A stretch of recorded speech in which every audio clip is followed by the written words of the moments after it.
Welcome students our channel happy nature 01। आज मैं आपके लिए लेके आई हूँ इम्पोर्टेंट क्वेश्चंस की एक वीडियो जिसमें आपके NIS 10th class home science जिसका कोड 216 है उसमें आपके जो इम्पोर्टेंट क्वेश्चंस रहेंगे उन्हीं की बात आज हम करेंगे। स्टूडेंट्स, ये जो वीडियो है आपकी पिछले साल आपके जो 2023 में इम्पोर्टेंट क्वेश्चंस जो रहे थे और एग्ज़ाम में पूछे गए थे और जो क्वेश्चन आए हुए थे वही क्वेश्चन ये रहेंगे। ठीक है, तो ये क्वेश्चन आ चुके हैं और इन्हीं क्वेश्चंस में से अब की बार भी आने के चांस हैं। ठीक है, तो वीडियो को आराम से ध्यान से देखना, अच्छे से समझना। बच्चों में अच्छे मानसिक स्वास्थ्य के कोई 4 संकेत लिखिए। ठीक है, तो बेटा हो सकता है कि सेम क्वेश्चन ये ना देके ये भी पूछ लिया जाए कि आपको कैसे लगता है कि आपका बच्चा जो है वो स्वस्थ है। तो इस तरीके से क्वेश्चन जो है वो पूछ लिए जाते हैं। क्वेश्चन की लैंग्वेज चेंज कर दी जाती है, पैटर्न चेंज कर दिया जाता है, पर उसका आंसर वही रहता है।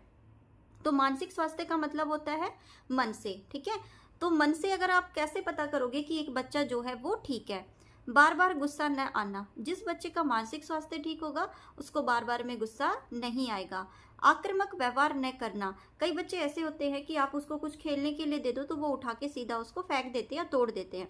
तो वो बच्चा जो मानसिक स्वास्थ्य ठीक होगा वो ऐसा व्यवहार नहीं करेगा। खुश रहना और हमेशा जो है वो खुश रहेगा।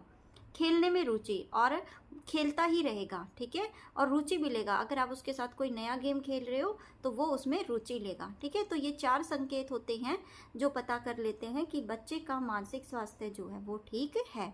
अगला क्वेश्चन देखते हैं समय प्रबंधन के ऊपर। ठीक है, टाइम मैनेजमेंट आपका जो है इम्पोर्टेंट क्वेश्चन है ये भी, और आता भी है, ये पेपर में पूछा भी जाता है कि जो समय जो है प्रबंधन है वो क्या है। ठीक है, क्योंकि देखो हम होम साइंस में यही चीज़ तो सीखते हैं टाइम मैनेजमेंट के बारे में।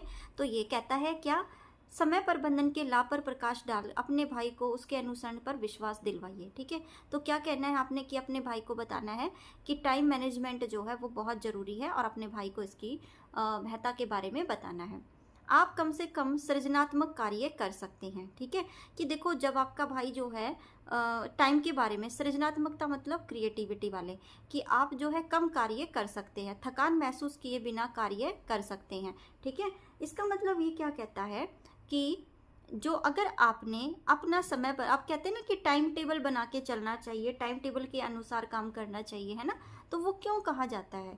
क्योंकि उसमें ज़्यादा थकावट नहीं आती और जो जितने भी हमारे जो डेली के काम होते हैं वो भी जो हो जाते हैं। ठीक है, तो पहला जो है एक क्या कहता है, आप कम से कम सृजनात्मक कार्य कर सकते हैं। ठीक है, इसमें क्या कहते हैं कि कम कार्य कर सकते हैं क्योंकि टाइम टेबल के अनुसार ही ये बनाया जाता है। थकान महसूस किए बिना आप कार्य कर सकते हैं, क्योंकि एक तो आपके दिमाग में ये होगा कि सुबह से शाम तक आपको बहुत सारे काम निपटाने हैं तो आप थका थका महसूस करोगे, लेकिन आपने उस टाइम को सेट कर लिया कि मैंने इतने टाइम में ये क्वेश्चन करने हैं और इतने टाइम में मैंने ये काम करना है, तो उससे आपको थकावट महसूस नहीं होगी। अपने विश्राम तथा आराम के लिए समय निकाल सकते हैं। ठीक है, कि जब आपको लगता है कि हाँ भाई मैंने 4 घंटे लगातार काम कर लिया तो 1 घंटा आधा घंटा आप बीच में रेस्ट भी कर सकते हैं। किए हुए कार्य की गुणवत्ता बेहतर होती है, और जो कार्य आप टाइम के अकॉर्डिंग करते हो ना, ये नहीं है कि आधा काम अभी कर लिया फिर दूसरा काम पकड़ लिया फिर तीसरा पकड़ लिया, तो वो कार्य सही नहीं होता। लेकिन जब आप टाइम टेबल के अनुसार करते हो तो उसकी गुणवत्ता भी बेहतरीन होती है। ठीक है, तो ये 4 पॉइंट्स थे स्टूडेंट्स जिसने आपको मतलब अच्छे से करना है। बच्चे कई बार क्या होता है, ये क्वेश्चन ऐसे भी पूछ लिया जाता है कि आपको अपने टाइम टेबल क्यों बनाने की आवश्यकता है, तो उसमें ये चीज़ें आप उसमें लिख सकते हो कि इसमें थकान महसूस नहीं होती, विश्राम का समय मिलता है और कार्य भी बेहतर तरीके से किया जा सकता है। नेक्स्ट क्वेश्चन देखते हैं। अगला क्वेश्चन देखिए हम, आप जलन से पीड़ित लोगों को क्या प्राथमिक उपचार देंगे? किन्हीं 4, देखो प्राथमिक उपचार हमेशा आता है। ठीक है, कि ये इंपॉर्टेंट क्वेश्चन ही है। प्राथमिक उपचार का मतलब होता है कि जैसे ही किसी को कोई रोग से पीड़ित हो जाए, एकदम सडनली कुछ हो जाए, तो उसको कैसे आप अपने तरीके से उसका प्राथमिक उपचार करते हो। देखो सबसे पहले यदि आवश्यकता हो तो पीड़ित व्यक्ति को सुरक्षित स्थान पर ले जाएंगे। ठीक है, कि अगर कोई व्यक्ति मान लो किसी को कुछ हो गया है, कि एकदम से कुछ भी हो सकता है, तो पहले उसको आप क्या करोगे, सुरक्षित स्थान पर लेके जाओगे। पीड़ित व्यक्ति को सांत्वना दोगे। कि आप ठीक हो जाओगे, आप परेशान मत हो, ठीक है। क्योंकि देखो कई बार रोड पे जाते हुए भी कोई ऐसे हो जाता है, किसी को चक्कर आ जाए, गिर जाए, तो गिरने से क्या होता है, उसको चोट भी लग सकती है।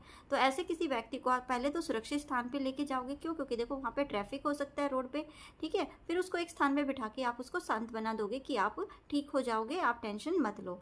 यदि कोई व्यक्ति बेहोश हो गया है तो उसे कोई तरल पदार्थ ना दें, ठीक है। ये इंपॉर्टेंट बात है कि अगर कोई बेहोश हो जाता है तो हम सोचते हैं इसको होश में लाने के लिए पानी पिला देते हैं, तो कभी भी ऐसे व्यक्ति को पानी नहीं पिलाना चाहिए। तत्काल चिकित्सक को फ़ोन करके बुलाएं और जितना जल्दी हो सके डॉक्टर को फ़ोन करके बुलाना ज़रूरी है, ठीक है। इंपॉर्टेंट क्वेश्चन है और पूछा भी जाता है कि अगर आपके सामने कोई रोगी आ जाए या कोई एकदम से बीमार आ जाए या किसी के साथ कुछ इंसिडेंट्स ऐसा हो जाए तो आप क्या करोगे? पहले सुरक्षित स्थान पे लेके जाओगे, फिर उसको जो है सांत्वना दोगे, फिर उसको अगर बेहोश हो गया तो पानी नहीं देंगे और पॉसिबल हो तो जल्दी से जल्दी डॉक्टर को बुलाएंगे, ठीक है। नेक्स्ट क्वेश्चन देखते हैं। नेक्स्ट क्वेश्चन देखेंगे, कपास के रेशे से सूत बनाने का चरणों का वर्णन करो, ठीक है। आपको पता है कि कपास होता क्या है बेटा, ये खेतों में उगाया जाता है, ठीक है। जो आप दिया वगैरह लगाते हो ना, जो कॉटन होती है उसी को बोलते हैं ये। तो उसके सारे चरण जो है उनके बारे में बताना है। सबसे पहले हम देखेंगे, सबसे पहले क्या होगा, खेतों से जब वो कपास लाई जाती है तो उसको साफ किया जाता है, सफाई की जाती है, क्योंकि इसमें बहुत सारे जो हैं खेत के भी और जो जिसमें वो फूल खिलता है कपास का उसमें भी कीड़े लग जाते हैं, ठीक है। तो पहले सफाई करेंगे, फिर उनको धुनना। धुनने का मतलब होता है आप ऐसे स्थान पे लेके जाओगे जहाँ पे मशीन वगैरह होती है तो वो उसकी धुनाई करते हैं। आपने देखा होगा कई बार कि जब रजाई वगैरह भरी जाती है जहाँ पे सर्दियों में, तो वहाँ पे बहुत उनके पास एक मशीन होती है, उसमें सारा का सारा वो कॉटन डाल देते हैं जिससे वो धुन जाता है, मतलब साफ़ हो जाता है। तो ऐसे ही ये करना होता है। फिर उसके बाद है विजिटीकरण, ठीक है। विजिटीकरण मतलब उसको एक साइड में रख दिया जाता है, तैयार किया जाता है। उसके बाद है कताई। कताई का मतलब होता है कि उसको कपड़े के यानी कि उसकी वो बनाई जाती है, क्या कहते हैं, उसके धागे बनाए जाते हैं, ठीक है।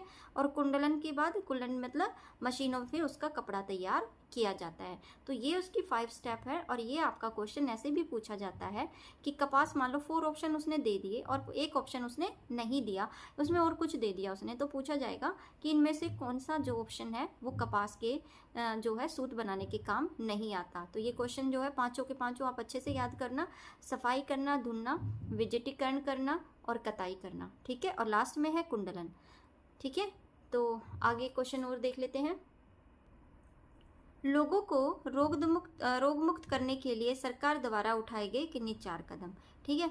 तो सबसे पहले राष्ट्रीय मलेरिया उन्मूलन है, तपेदिक यानी टीबी उन्मूलन है, राष्ट्रीय टीकाकरण कार्यक्रम है और राष्ट्रीय पल्स पोलियो का कार्यक्रम है। तो ये इतने सारे सरकार ने टीकाकरण चलाए हुए हैं और जिनको हमें समय पे जाके अपना इलाज करा लेना चाहिए।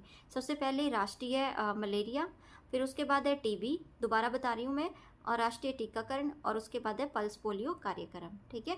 तो ये इम्पोर्टेंट है चारों चीज़ें, और ये क्वेश्चन में पूछी भी जाती हैं कि किस तरीके से आपको इसकी तैयारी करनी है। बड़ा ध्यान से करना पड़ेगा क्योंकि ऐसे ही क्वेश्चन आपके एग्जाम में पूछे जाते हैं, ठीक है। तो स्टूडेंट्स, ये जो वीडियो थी आपके लिए, ये आए हुए प्रश्न है और उन्हीं के ऊपर थी, इंपॉर्टेंट क्वेश्चन है और इस तरीके के क्वेश्चन जो है एग्जाम में पूछे भी जाते हैं, ठीक है। तो वैसे तो मैंने स्टूडेंट्स जो ये आपको क्वेश्चंस कराए हुए हैं, ये वीडियो जो है और भी बनाई हुई है, ठीक है। तो अगर आपने पूरी वीडियो देखनी है और भी क्वेश्चंस की, ऐसे ही और इम्पोर्टेंट क्वेश्चंस, तो आप प्रीवियस ईयर की जो क्वेश्चन की वीडियो मैंने डाली है प्लेलिस्ट में, उसको जाके देख सकते हैं और वहीं पे ये वीडियो आपको मिल जाएंगी, ठीक है। तो अगर वीडियो आपको अच्छी लगी हो तो वीडियो को लाइक करना, चैनल को सब्सक्राइब करना। कल फिर एक नई वीडियो के साथ मिलेंगे, तब तक के लिए बाय, थैंक्स फॉर वॉचिंग।